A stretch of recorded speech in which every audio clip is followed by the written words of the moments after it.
Okay, everyone, here we are for another weekly live Q&A event. Let me make sure this damn noise kicks off first. There we go. Okay, just want to make sure the sound doesn't kick in. All right, we got some viewers beginning to come on.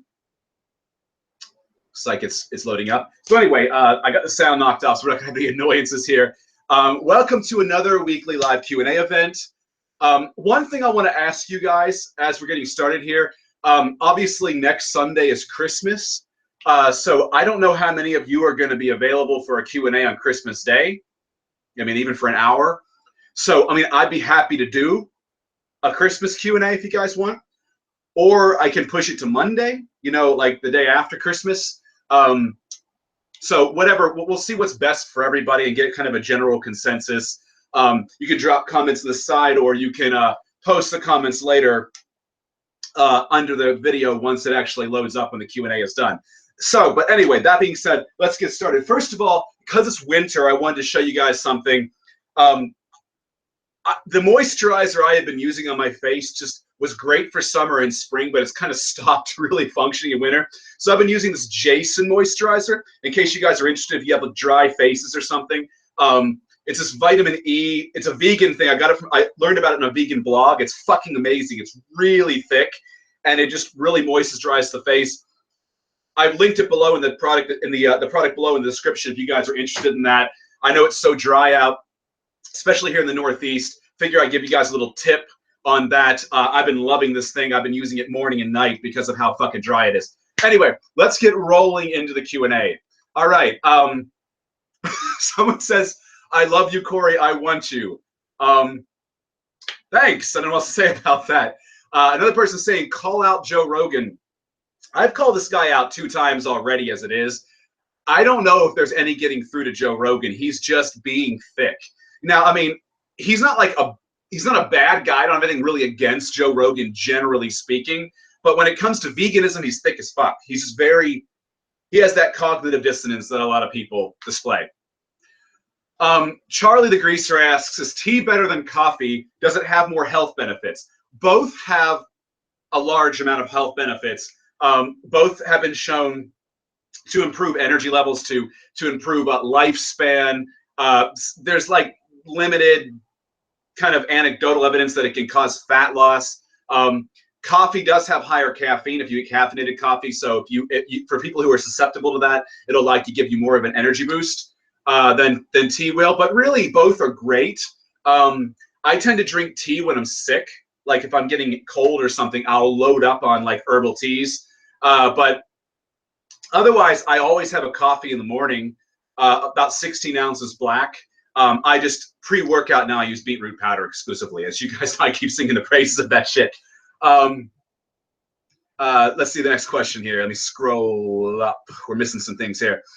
Ice sugar post-workout or not? Ice sugar? Ice sugar? I'm not sure what ice sugar is. Sorry. Never heard of specifically ice sugar used together like that. What will you be having for Christmas? Any vegan meals you recommend? Actually, I'm going to be on my normal diet for Christmas, so nothing special happening that day.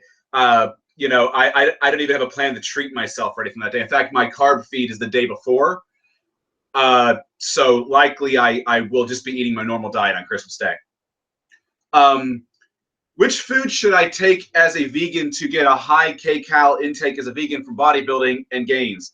I'm just adjoining my plant-based panna cotta. Really high-fat stuff is going to be really good at getting a lot of calories in. For example, peanut butter, nuts and seeds, and nut and seed butters are all really good. You know, maybe cooking with some coconut oil. But if you want to look for something that's more nutritionally, just because oil is not really nutritionally dense at all, peanut butter is it's a bodybuilding staple for like vegans at least, and even vegetarians who want to like really pack in those extra calories. It's got protein, it's got some carbohydrates, but mostly it's protein and fat, quality fats in it. You can't go wrong with it. Peanut butter is great stuff. It is calorically dense, but if you're looking to pack on the calories, it's the way to do it. Now, if you're cutting, you want to be a little more frugal with it.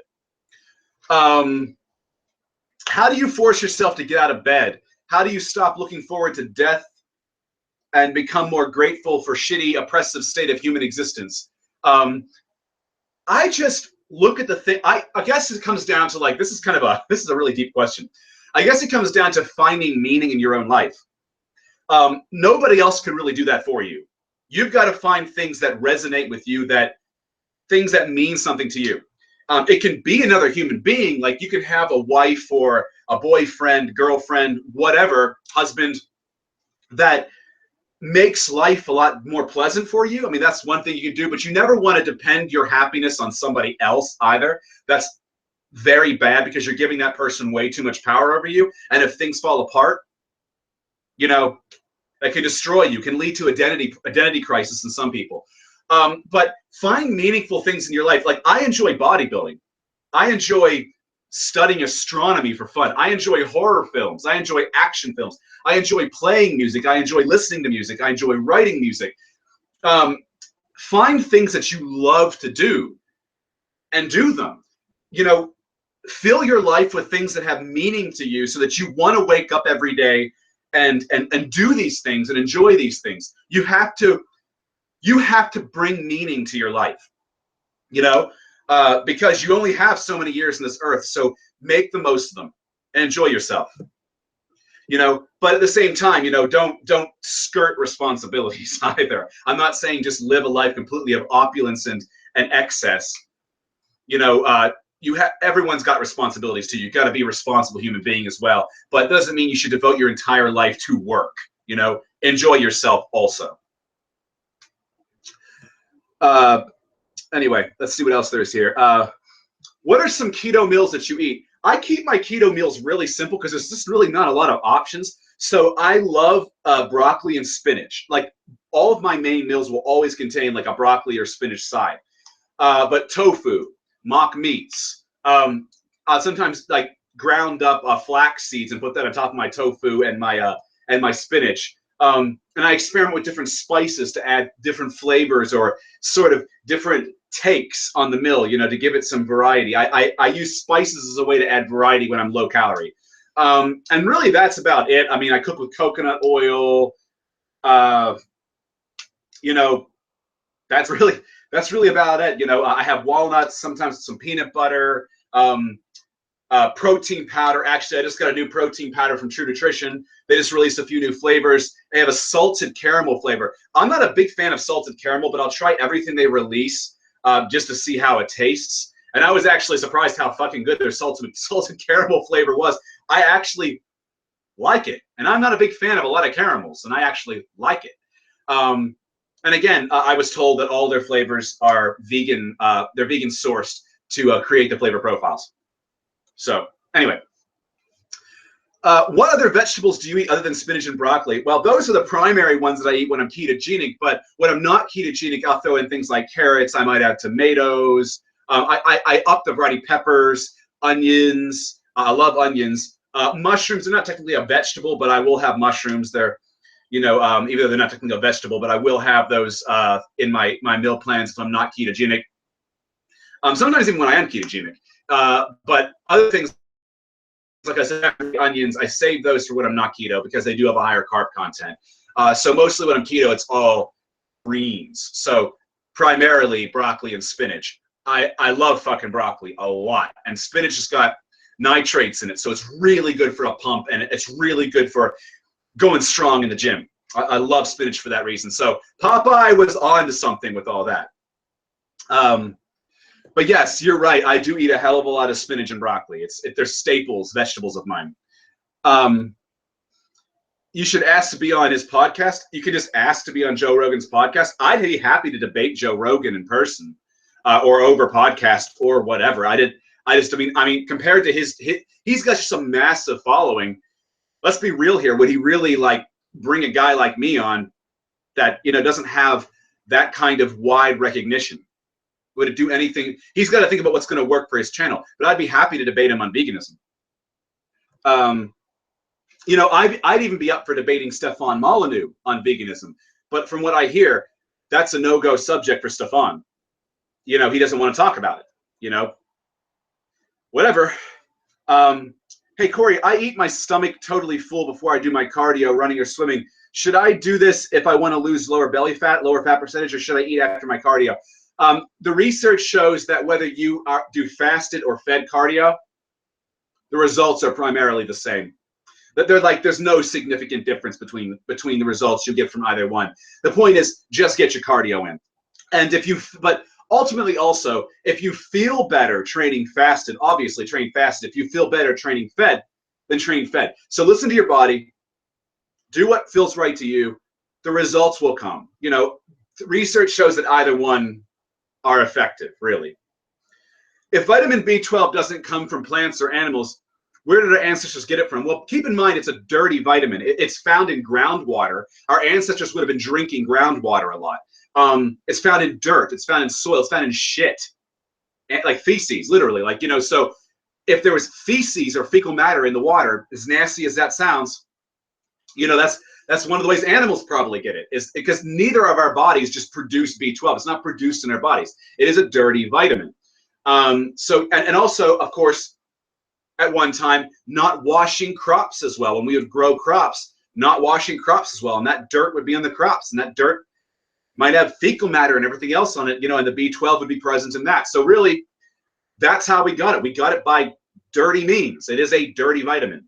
So that's really how but now in the day and age we live in, our bodies don't have the immunity likely at this point in time, for as long as we've been living industrialized, to just go out and eat from the ground, drink from a stream, etc.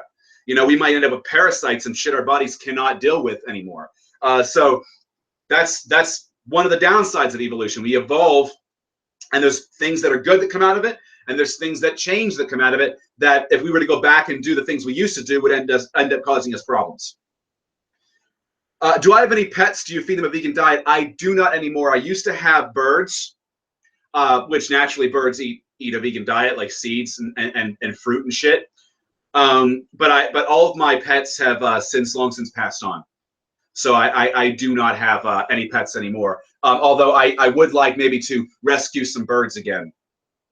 You know, it is something that definitely I would be interested in doing. All the birds I had before were, I guess you could call them semi-rescued. I actually would take them from pet stores if I saw them mistreated and being hurt. I just buy these birds from the pet store. I know that I'm giving the pet store money, but those birds need to be taken care of, and I would raise them. And then, of course, some of them gave birth in my care to other birds, like they would mate and they would have babies, and I would hand raise them. I've done it with parakeets or budgies. I've done it with cockatiels. I would love to get involved with more exotic birds, like Galah from Australia, Galah, I believe is how it's spelled. They're beautiful pink and gray birds. That they're of the Parrot family, I believe. They're kind of like cockatoos, but they're pink and gray. I just have I love birds. I love birds a lot. I've rescued pigeons before. For instance, here in New York City, we have a lot of pigeons, and I might find a pigeon baby who's been discarded from his nest. And we have a hospital here that deals in exotic pets as well. It's a pet hospital, and I found this pigeon that had been discarded, and it didn't know what to do, and it was just like scared and huddled against a wall. And I brought it over to the exotic pet hospital, and they took care of it. They nursed it back, and I guess brought it back to nature. But yeah, I mean, when I try to help where I possibly can. I don't have a lot of experience with pigeons or a lot of space, or I would try to raise a pigeon as well. Yeah, I mean, I'd like to get involved in more exotic birds, get some more space and that sort of thing. Anyway, I'm kind of going off on a tangent now. Somebody asked, what's the gayest thing I've ever done? I don't know. I don't particularly go out and do things that are gay. I'm a straight guy, so I don't particularly go out and do things that are, like, I guess, overtly gay, but everyone's got, like, you know, some opinion on what they consider to be a gay move, I suppose. I mean, people think that because I take care of my skin, like I was talking about earlier with this moisturizer product that I use, but I take care of my skin, that's a very feminine thing. But I just think it's a matter of self-respect is what I think it boils down to. I mean, why not take care of yourself? Why not make yourself be the most presentable person you can be, gay or straight? You know, why not strive to look younger than what you are and live a more fulfilled life? That's what I'm trying to say. And this channel is all about helping you guys get the most out of your lives as vegans, as people. Get the most out of your lives, you know. Don't age so fast. Look great. Find a great girl or great guy. You know, go after the things you love. You know, be stronger. Be more able. Enjoy your life. Fit, formidable, and fucking fantastic is what it's all about. Does jelqing work? Somebody told me jelqing was an exercise for the penis. I've never done such a thing. Never felt I had the need to do such a thing. Being a vegan, I think that, you know, let's be frank here, I think that I have fine enough blood flow and all that comes with that as it is. And being that I'm physically fit, I'm able in all the ways I want to be able, and that includes in the bedroom. So I don't really think I need that kind of thing. I mean, I don't even know what kind of exercises you do for your dick. I mean, let's like pelvic floor type stuff or something that, you know, strengthening the muscles down there around that area, I guess. I don't know. Not really something I've tried or have done. So how do you deal with people who make the argument that the vegan diet doesn't naturally have B12, thus it's incomplete? Well, you know, animals on farms where people buy they buy their meat from farms, essentially the farms that bring it into their butcher block, that's not exactly natural either. It's an appeal to nature fallacy, first of all. Second of all, understand these farmers they vitamin fortify these animals because even the soil isn't providing what these animals need, and the animals' bodies don't produce B12 either. You know, so they're getting vitamins and minerals essentially from fortified meat and dairy products and other fortified, you know, processed goods you find in your grocery store. So I don't consider most people's diets to be natural. If you want to like talk about natural, I mean, and what is natural? It's a complete fallacy. It's a complete fallacy.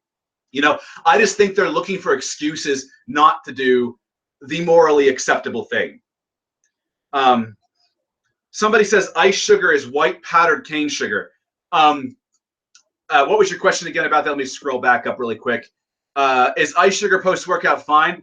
I mean, it's not optimal. I mean, like I would prefer you have ripe bananas or something. You get more nutrition out of that. But I mean, if you're going to have sugar, post-workout is the best time for you to really do it. But what I would say is limit how much you take in. Do not push towards 75 grams or higher, because there's been research to show that processed sugars at 75 grams and higher actually reduce male testosterone levels for as much as 2 hours. So something to keep in mind. That's not exactly something you'd want to do if your goal is to build muscle, have a high sex drive, and be a healthy male. So let's see. Let's move along here to the next question. When you were fat, did you have a hard time losing weight? I never really was fat, so to speak. I guess that depends on the person. I technically fell in the category of husky, chubby. I never was obese, so to speak, not for my height. But I definitely wasn't thin or fit at one time, and I didn't have any muscle on me either at that time period. And I just felt unathletic, and I felt unhappy, and I felt low energy, et cetera, et cetera, et cetera. I feel so, let's put it this way, I feel so much better now at my age than I ever did in my teens and my 20s. Even at my leanest, I feel stronger, I feel more sexually energized, I feel happier and more successful now than I did then. So it really can help. And I'm going to be doing a video actually on muscle growth and testosterone as we age. New research has surfaced, and hopefully it will get you all very worked up, very amped up, and very inspired. That's to come. And when you were skinny, did you have trouble gaining muscle? No, I'm the kind of guy that has an easy time putting on weight in general, muscle and fat. So while I would gain muscle pretty easily, I get a lot of fat to come on for the ride. So I have to be very careful with my calories, which is why I personally prefer slower recomping than I do straight up bulking. And if I am going to eat a caloric surplus, it's a very modest surplus. So that's something to keep in mind too. I never just, you know, straight up, if I straight up just dirty bulk, like 20, 30, or 40% of calories over maintenance, I would just blow up like a freaking blimp in all directions, not just muscle. What do you think of probiotic skincare products? There's been some promising research trickling out of the woodwork on the topic. I've not really heard of probiotic skincare products. I currently use, activated charcoal soaps and clay-based facial masks, and like that Jason moisturizer I've been showing you guys 2 times now during this Q&A that I absolutely am in love with, because it is so brutally dry right now in New York City. And my face was getting all cracked up with the other moisturizer, and this thing is just making my face feel fucking amazing. It's a little thick, but it's right for the time of year. It soaks right in. It keeps my face really kind of tight and supple. But I haven't heard of a probiotic skincare product. Should I take flaxseed oil or ALA for ALA requirements? Sure, yeah. Flaxseed oil is fine. I think you'll get more out of flaxseed, just some protein in flaxseed. So personally, I like flax over chia and hemp because flax has more protein per serving. So I go with flax seeds over chia seeds or hemp seeds. That's why I recommend flax seeds, just because I feel like there's more bang for your buck. How do you feel about intermittent fasting? I guess you must be new to the channel. I love intermittent fasting. Intermittent fasting is my thing. I have been doing nonstop IF, whether I'm keto or not keto, since 2015.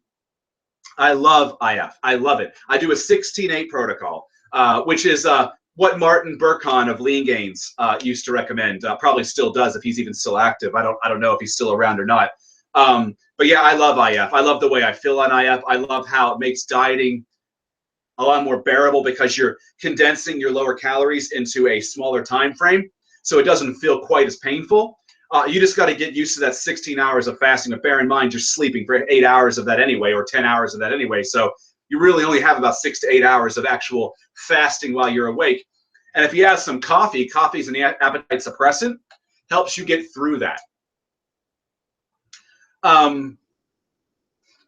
Is capitalism the best economic system, and what are your opinions on anarchism and communism? I think that capitalism, while it's not perfect, I think it's better than communism and socialism. If you want to see an example of socialism in action and how well it actually does, have a look at Venezuela right now. Have a look at Venezuela right now. Not good. Not good at all. That's not a good thing at all. I think that capitalism, while it's not perfect, a free market capitalism allows everyone to have a chance to create and produce and offer something, and everyone have a chance to grow. Everyone has a chance to succeed. It's the way I look at it, and I think that's fair. To be able to have everyone have that opportunity. That's my take on it. But I don't really want to get into a lot of political discussions anymore, because a lot of people here are just here for nutrition and fitness and vegan advice. Cory, who do you think would win a fight between me and the golden one? Marcus is my friend. I would love to have a sparring match, a lifting session with Marcus. Marcus has been in the martial arts since his teens. I've been in the martial arts since I was 8 years old. So we both have been doing the martial arts for a long time. I would love to have a sparring match with Marcus, just a good friendly sparring match. Not for egos or anything, just because I love sparring with different people. Because every time I spar with somebody new, I learn something, and maybe, hopefully, they learn something too from me. Because it always pays. You don't know what you're going to get because every person's a little different, and you're dealing with a unpredictable, resisting person, and that's how sparring is so effective, because it teaches you something. You have to be able to train against unpredictable resistance. Really, that makes the martial arts that much more effective, and actually helps you apply what you've learned. I'm not saying that technique and pads and bags aren't important. They are all very important. But sparring is a very important element as well. It's like definitely a major part of the equation. I'd love to spar with Marcus, and I'd also love to train with Marcus at some point. But he's in Sweden now, and I don't have any plans to get to Sweden. So I don't know when that's going to happen. Maybe if he's in New York at some point, or when I'm in the UK, if he's in the UK. We'll see. Is Hank here? I haven't seen Hank around. How often are you on keto? I'm keto 6 days out of 7. Then every Saturday I have a refeed. So I do a cyclic keto, where I cycle in a high carb refeed day once a week, every 7 days. Nuts are quite high in carbohydrates as well as avocados. What amounts for a keto diet? Not necessarily. Avocados aren't either. What you have to keep in mind is don't count the fiber. The fiber doesn't have the effects on insulin that other that carbohydrates and the starches or sugars do on some level. Each of them independently their own amount.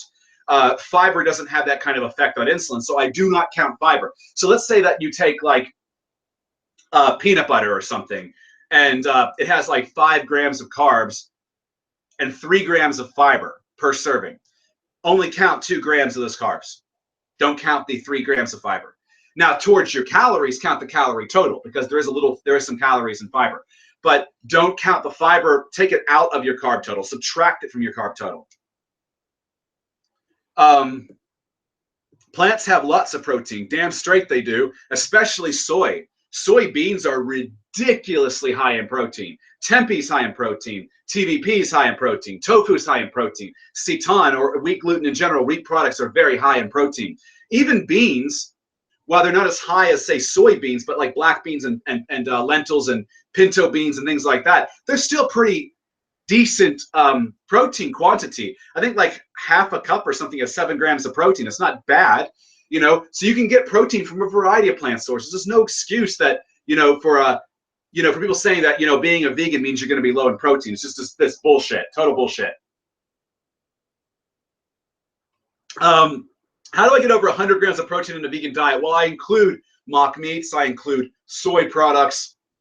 I would include seitan, which is wheat gluten, if I didn't have a sensitivity to wheat. But seitan is actually really high, or Satan, however you want to fucking pronounce it, is actually really, really, really high in protein. It's actually higher in protein than soy. Is it okay to be cyclic keto all year round, or just to lose weight? Is it possible to bulk and be cyclic keto, or do you need to eat a lot of carbs to have a better bulk? Carbs do play more of a role in getting some muscle. Well, there is research to show that people gain muscle on keto.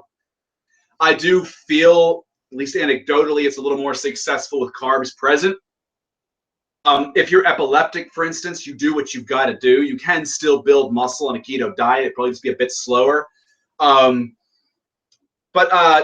Yeah, I mean, I personally find that I bulk better. I bulk more effectively with carbohydrates in my diet. Not necessarily in the post-workout shake, but present in the diet. I get better pumps, better blood flow than I do having to use supplements to get the same thing on a keto diet. But yeah, keto can build muscle, but I think it's better for fat loss, really, to be perfectly honest with you. Otherwise, you got to eat a fuckload of calories, and it's filling enough as it is, even in a deficit, because of the high fat content. Let's move along to the next question. That's true. B12 is produced in our intestines, but it can't be absorbed, which is why you find it in shit, in fecal matter.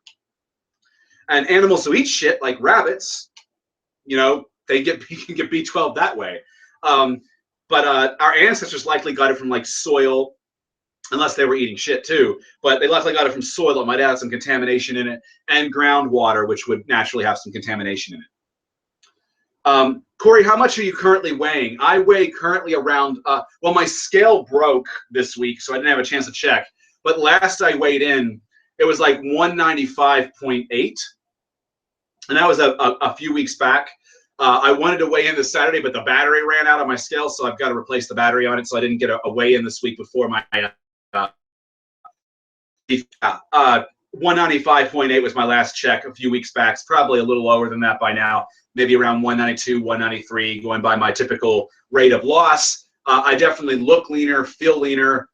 I got a guy in the gym who I sometimes hang out with. He's a model, actually, a fitness model himself. Does underwear modeling, who hadn't seen me for a few weeks and saw me again recently this week and was like, holy shit. He said, you're just leaning out, your jawline, everything is getting leaner. So yeah, 195.8 was my last weigh-in a few weeks ago. Cory, can you talk a bit about your current supplement stack? Which vitamins and minerals and how much? Well, I take K2. I think it's like 50 micrograms a day. I take B12. I take a multivitamin. I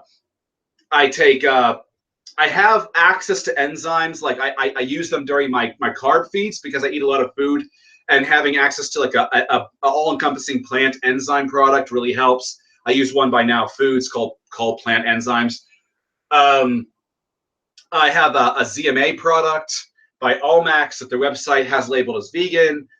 I have probiotics on hand in case I feel I need them, like if I'm getting a lot of gas or something after a carb feeding. I have alpha lipoic acid for my carb feeds. I also take beetroot powder, citrulline, arginine. Those are all for the pump. I have creatine monohydrate. I take GABA before bed. I take Cissus quadrangularis for my joints.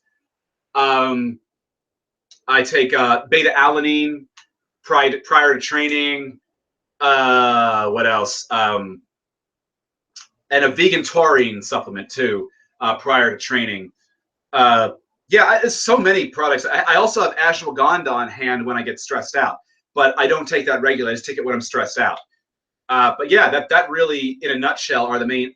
Well, I have a DHA supplement too. That's right, and protein powders, and essential amino acids, and a BCAA product. That's really about it.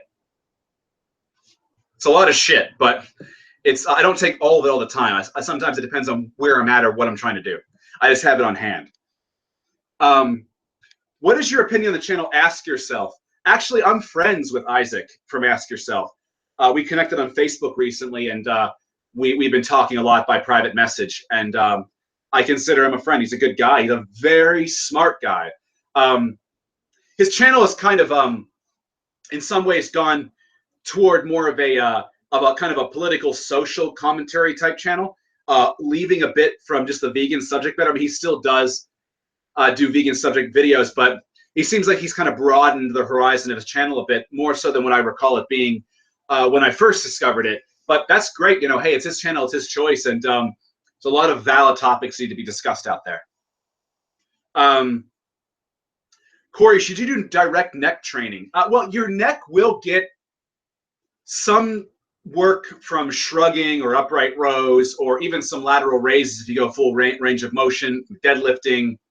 But yeah, I mean, direct neck training is really good if you're a fighter, if you're involved in any kind of contact sports, because it can kind of help you prevent concussion or knockouts, even like if you're in a contact sport, like even football or something. You know, getting hit a lot, it can make it harder to knock you out if you have a strong neck. So, isn't keeping birds in a cage exploiting them? Not for me. What I do is I actually let them go free. Like my cage, they have a cage when I had birds. They'd have a cage, but it would always be open, except at night, because at night they could hurt themselves in a dark room. And they would go back of their own free will, their own volition anyway. I let them come and go as they want. The only time I would not let them out of the cage is if I was leaving the house somewhere, because I didn't want them chewing on electrical wire or something or hurting themselves. You know, so, but yeah, I mean, I had a very, very big cage for them. And I'd keep it open whenever I was around, and they'd have free range to fly anywhere and everywhere they want in my apartment or whatever apartment that I'm living in at the time. And they seemed perfectly happy with that. And they would go back of their own accord to eat, to sleep, or whatever. You know, whenever I said it was bedtime, they'd fly back to the cage, and I would let them know it's bedtime because I hit the light switch off, and they'd recognize that it's bedtime because I do the light switch toggle. They'd fly back to their cage, go inside, get on the perch, and I'd close the cage up and turn the lights out.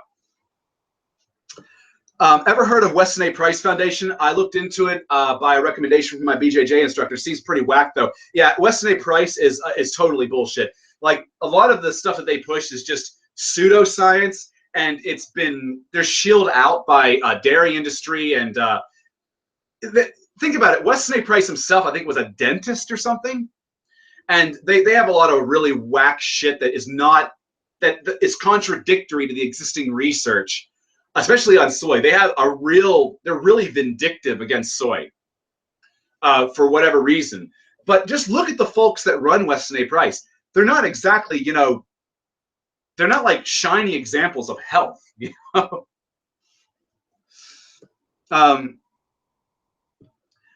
Somebody says I'm Nikola Tesla confirmed. He was a genius, man. But thank you for that. But I don't consider myself in the same plane as Nikola.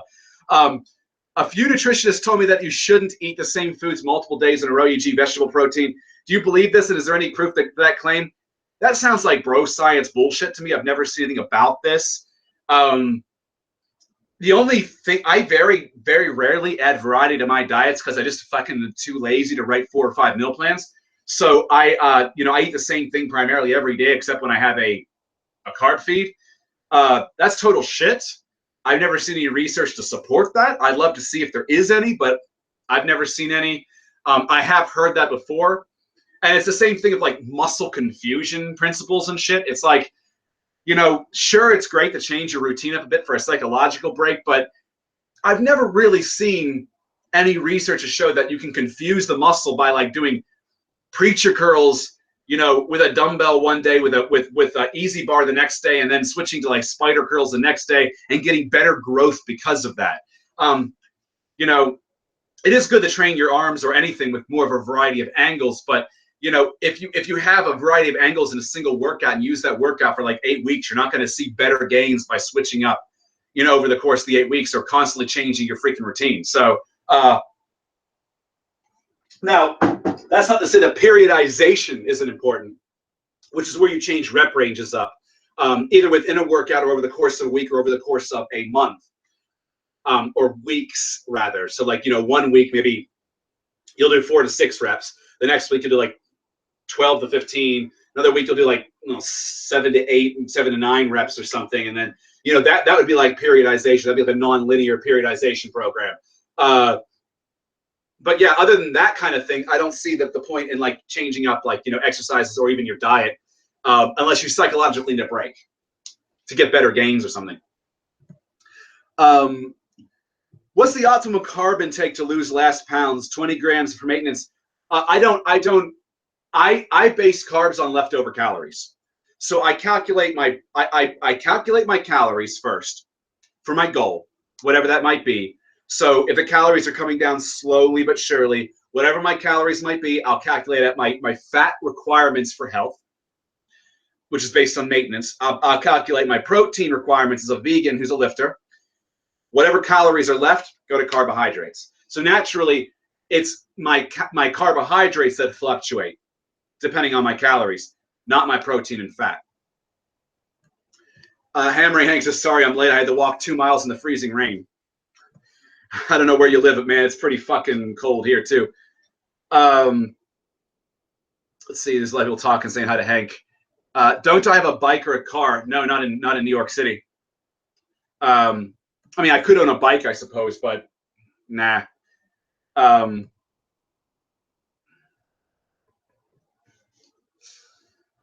Somebody says geographically, soil eating seems to be a thing in Africa, especially among pregnant women. A craving they get, they consume 100 to 400 grams of dirt a day. I didn't know that. I guess I learned something every day.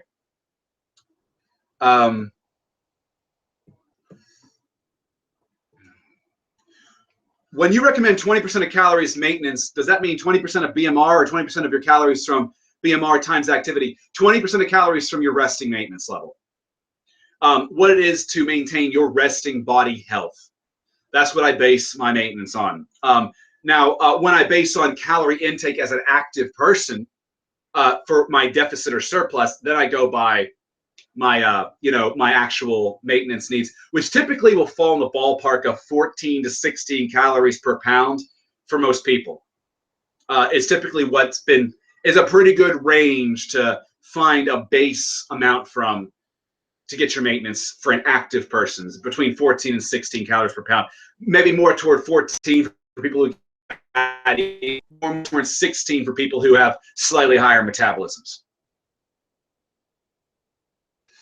Are isolation exercises necessary from a performance perspective? It depends on the performance. For instance, I've personally found that for kicking, like hook kicks, for instance, that bottom portion, that top portion of the movement where you hook your leg is having strong hamstrings makes that snap and hit harder. And I find that standing leg curls helped a lot with my hook kicks. And you might find the same thing for other sports as well. Test things out, try things out. You'll find MMA fighters who do barbell curls, and that's arguably an isolation movement because it's not really compound. If you want to do a compound biceps move, you can do chin-ups. triceps, you could do dips or close grip bench. But like I consider curls to be, you know, a heavier isolation movement, heavier in the fact that you can overload because you got a barbell. Everyone always asks me what I think of Olympic lifting. I have a lot of respect for it. I just don't do it myself. But I have a lot of respect for it. I have a lot of respect for anybody who tries to better themselves or wants to get great in a sport.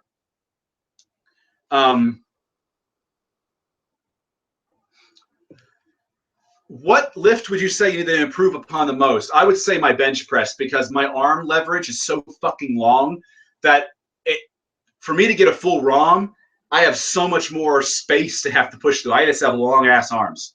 So bench press for me is probably my shittiest core lift. My best would probably be deadlift, I guess. And second best would be squats. You know, I'm not a power lifter, so I don't particularly go for like, you know, huge lifts. I do what I need to do, and I progress as I need to progress as a bodybuilder. Am I an endomorph? The whole somatotype thing is kind of disproven, but you know, I know what you mean by that. I am somebody who gains weight really easily in general, so I guess I'd fit the mold for an endomorph. But under it all, I have more of a mesomorphic body structure. But I do gain weight like an endomorph. So yeah. Somebody says they feel better at 32, but I'm a filthy evil carnivore, ex-vegetarian. Work on that, because that could affect your blood flow as you get older. You know, if you were, say, living in the Middle Ages where exploitation of animals was sort of necessary for optimal survival, would you? I'm the kind of person who has said before that in survival, in extreme survival scenarios where you don't have any other option, sometimes you got to do what you got to do, and that includes killing another person. You know, there are people who will eat other people in extreme survival scenarios. Survival brings out, you know, desperation and extremes in people. You know, but we're not living in a survival scenario, and these what if scenarios, you know, they're kind of irrelevant to where we currently live. The point is, being a vegan is doing the best you possibly can right now, currently where you are, you know, where we're at. And where we're at, we don't need animal products. I'll have to Google this probiotic skincare product thing. I've never heard of it before, but I'll look into it. It says it's run by Oxford scientists. So that's interesting to me. I'll give a look at that. Who would win an IF contest? You or Kino Body? That's silly. I don't even think there's such thing as an IF contest. That's funny. Cory, do you give nutrition advice in your training program? I'm really lost as to how to prepare my foods. Yes, I do.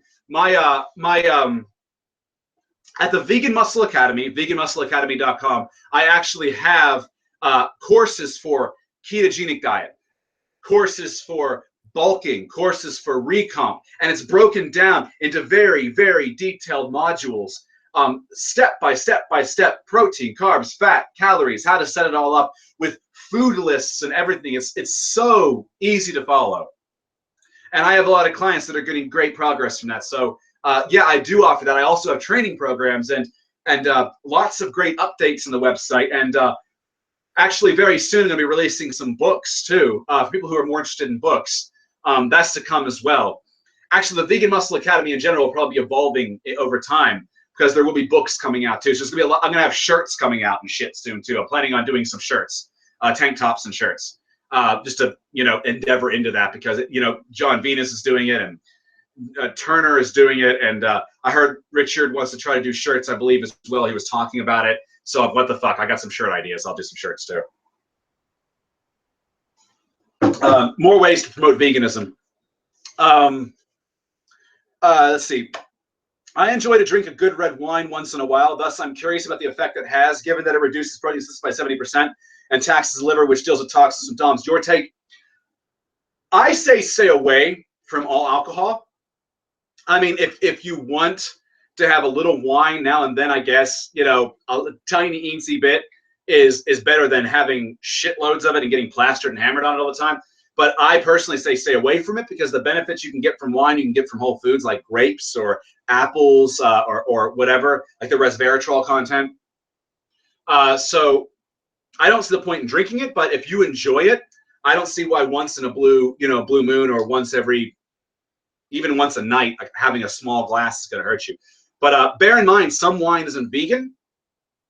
So they do use isinglass, which I believe is fish blood, as a filter, as like a filtering, as a way to filter the wine, or a clarifying agent or something like that. So not all wine is vegan, not all beer is vegan. So you want to find a vegan product there. And I'm sure they have vegan wines out there that are pretty easy to find, but I don't really look into that kind of thing, so I wouldn't really know. But I think I've heard of it. But yeah, alcohol does affect your protein synthesis. How long did it take me to get used to intermittent fasting? About, I'd say, a week, 2 weeks. I was getting used to the fasting period. Coffee really helped because it's an appetite suppressant. So it really helped me get through the fast, coffee and tea. Black coffee and plain tea, because if you start adding sugar and things to it, you're breaking the fast. If you got off IF and keto, how much weight do you think you would gain? Do you plan on sticking with IF and keto indefinitely? Not keto indefinitely. Keto as a means to an end. IF probably for life. I just prefer intermittent fasting. And it has prolonged health benefits and longevity benefits. So for me, and anti-cancer benefits. So for me, IF, intermittent fasting, is a lifestyle change. It's not so much a diet, it's a lifestyle. And that's how I view it. And I will, for all intents and purposes, remain on IF for the rest of my life. Who the hell is asking fight questions? Quit stealing my shit. Somebody above. Manus, I believe his name is. I know you and Marcus are friends. I was just curious to see what you'd say. Laugh out loud. Hey, look, you know what? I'm sure Marcus would be up to a sparring match, you know? And I'd be up to a sparring match with him. I think it'd be a lot of fun. And hell, I would even film it. It would be so much fun to film that kind of shit. So, yeah, I mean, I would love to. Just I don't know when I'm going to be in Sweden, and unless he's going to be in the UK or New York sometime when I'm in one of those two places, I just don't know when it would happen. If you could only do one exercise for the rest of your life, what would it be? Deadlifts. Let's see. Can it take some time to adjust to the vegan diet? My stomach is in bits eating vegan. The high fiber content can give people a bit of gas and bloating at first, but your body will adjust to it. Your body will adjust to it. Understand the vegan diet is really high in fiber. You're going to get more fiber than you're probably used to. You probably were underfed in fiber on a non-vegan diet, so you're going to feel more regular. I know I certainly did. When I went vegan from vegetarian, I felt more regular. My God, I felt so much better in general. But for me, it was an easier transition because I was coming from vegetarianism. So I was kind of part way there, you know. All I did was drop dairy and eggs and replace it with tofu and dairy replacement sources.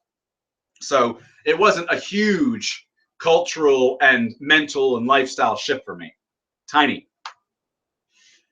How do you go about reading and learning from research studies and papers, especially for people who know shit about medicine? Thank you for the channel. You're welcome. Really, it's just, here's what I've noticed. There's some papers that I read and I'm like, the fuck did I just read?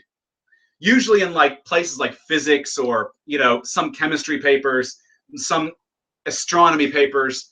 It depends on what the field is, really. I personally find that it's not that difficult to read nutrition and fitness exercise science papers. It's a little bit easier to grasp. What you have to do is you have to be cognizant of a lot of times the abbreviations they're using. A lot of times they'll explain the abbreviation in the study. Like they might say, for instance, in a blood flow restriction study, they'll use BFR. And you might be able to figure out what BFR is, blood flow restriction, but maybe you don't. But if you read the beginning of the paper, they'll say blood flow restriction and put in parentheses BFR, and then it'll just use BFR for the rest of the paper. But if you have a basic understanding of math, if you can grasp percentages and statistics pretty well, which is something you can study in school or you can self-study on, it's not that difficult to really read these papers from at least fitness and nutrition wise. they're a lot easier to grasp because it's very basic concepts. Now, where it gets more difficult is if it's a subject that's completely alien to you, like, you know, like a really complex physics paper. You know, I just don't have a lot of background in physics, so if I were to read a paper about physics, I might not really, and I've tried, I kind of look at it and it's a bit heady, you know. I'm sure if I had more of an understanding of physics, like if I studied it, I'd probably better understand it, but it's not that hard to read nutrition and fitness papers, in my opinion. That's just my opinion, you know. And when in doubt, you might be able to find somebody who is a scientist who can help you interpret something if you're not sure that you got it right, you know. Horse bean has 29% protein. I like it much more than soy. Soybean actually tastes like crap. I've never even heard of horse bean before, but okay, if you like it and it's helping you reach your protein intake, great. Do I listen to Amon Amarth or any other Viking metal bands, by the way? Oh, he's talking to Swires. Okay. I don't really listen to a lot of, a lot of death metal, that is, or black metal. I do listen to a lot of progressive and symphonic metal myself. You know, Nightwish is actually from Finland. I guess they're not really Viking, but they're from Finland. And I listen to them. I listen to Camelot, and there's a Swede that's a singer in Camelot now. There was a Norwegian guy until he left. You know, and but yeah. And Epica actually is from Holland, I believe. So they're Dutch. Same with Within Temptation. Cory, I've been eating a bunch of vegan junk food ever since the winter break, and I put on 5 pounds, all muscle, right? Yeah, right. It depends on how much you've been training. Maybe you gain like a quarter of a pound of muscle. But if you're eating a lot of shitty food, it's not really nutritionally dense. I think it's the fat in soybean that makes the taste. It has 20% fat, and that is really weird for a bean. It is a higher fat bean. It really is. Let's see here. Let's see. Somebody asked if I would do a collab with a Vegan Cheetah. We both live in New York State. I don't see why that would be beneficial to either of us. Vegan Cheetah has kind of gone on this binge entirely of like a TMZ sort of thing of the vegan world. That's not my thing. My thing is based on fitness and nutrition, like it always has been, and of course lifestyle. So I don't see why doing a collab with Vegan Cheetah would be beneficial to either one of us. So no, I don't. That won't be happening.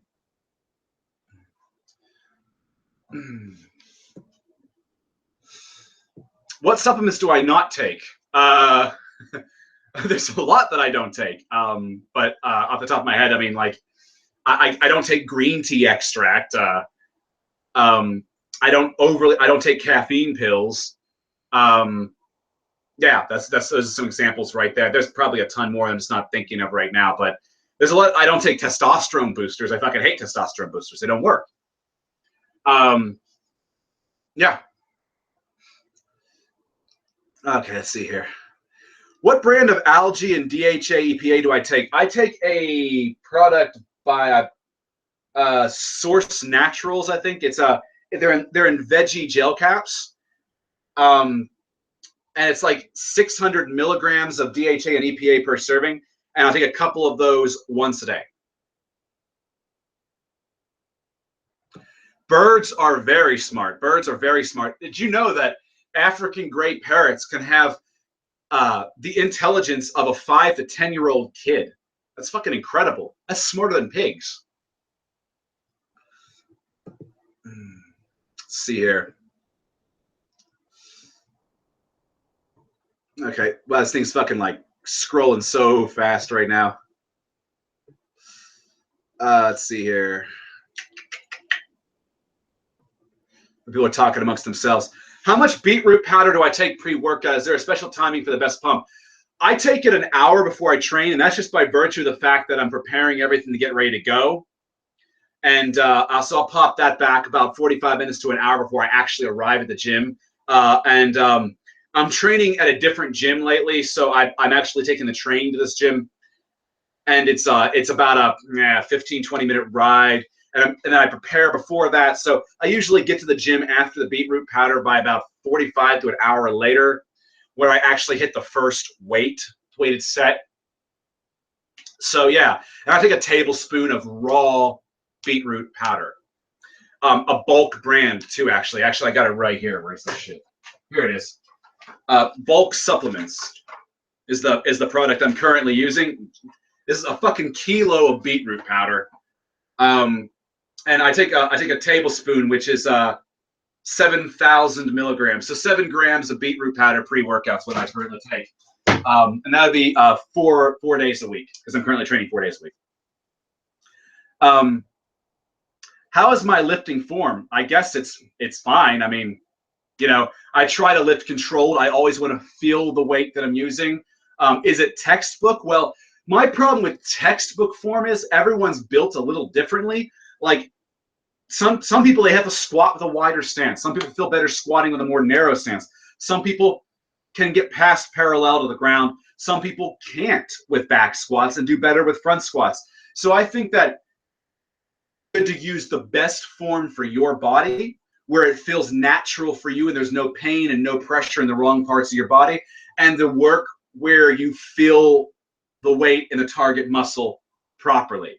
You always want to feel the muscle working. If you're not feeling the muscle working that you're trying to target, you know, what's the fucking point? You're not lifting properly. You're not stimulating the muscle properly. Let's see here. Somebody says they buy one of my shirts, but I'm homeless.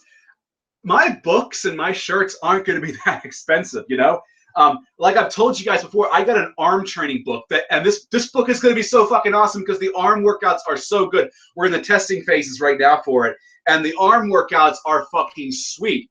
But it's going to be like more than a third of the price. Sorry, less than a third of the price of what like guys like Steve Weatherford are charging for it. And Steve Weatherford is making ridiculous claims like changing the shape of your arm, which new research out of Brazil has proven is impossible.